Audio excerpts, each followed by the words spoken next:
Hi అండి, నేను మీ Anusha. Welcome back to DAV YouTube channel. ఈరోజు మనం గుమ్మడికాయతో స్వీట్ చేసుకుంటున్నామండి. చూడండి, నేను గుమ్మడికాయలో ఒక హాఫ్ బద్ద తీసుకున్నానండి.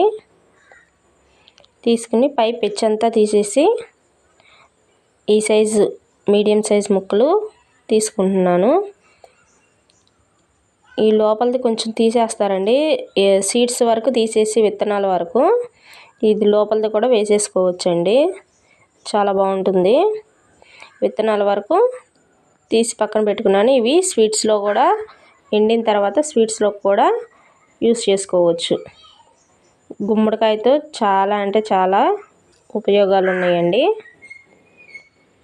చూడండి, నేను మందపాటిది ఒక కుక్కర్ గిన్నె తీసుకున్నాను. ఈ ముక్కలు గుమ్మడికాయ ముక్కలు దాంట్లో వేసేసి మీడియం ఫ్లేమ్లో ఉంచి మూత పెట్టి ఒక 10 నిమిషాలు ఉడకనివ్వాలండి. చూడండి, గుమ్మడికాయలో ఉండే వాటర్ అంతా కూడా బయటకు వచ్చేస్తుంది. మనం వాటర్ ఏం పోయిన అవసరం లేదండి, ఆ వాటర్తోనే సరిపోతుంది. ఒక్కొక్కసారి ఈ విధంగా కలుపుకొని ఒక 2 నిమిషాలు అలాగే ఉడికించుకోవాలండి. ముక్క ఉడికిందో సగం చూడండి, ఈ విధంగా చూడండి, ముక్క సగం ఉడికిపోయింది కదా. ఈ టైంలో మనం 1 కప్పు బెల్లాన్ని కూడా వేసుకోవాలి. నేను తీసుకున్న హాఫ్ బద్దకి నాకు 1 కప్పు అయితే బెల్లం సరిపోతుంది. నేను తీసుకున్న గుమ్మడికాయ ముక్కకి 1 కప్పు బెల్లం సరిపోతుందండి నాకు. చూడండి, ఈ విధంగా కరిగించుకోవాలి బెల్లం అనేది.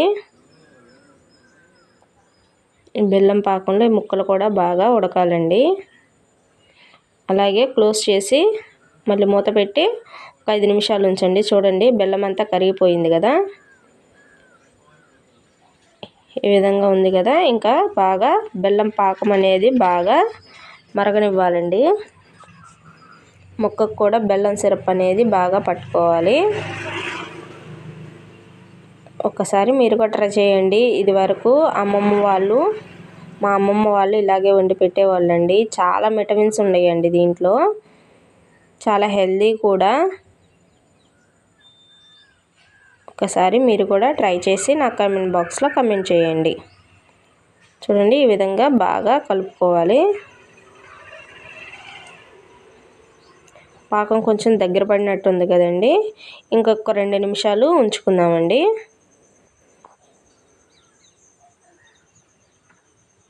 ఈ టైంలో మనం యాలకుల పొడి కూడా కొంచెం వేసుకుందామండి. 2 యాలకులు దంచి వేసుకుంటున్నాను. చూడండి, ఈ విధంగా కలుపుకొని ఇంకొక 1 మినిట్ కొంచెం ఉడకనిద్దామండి.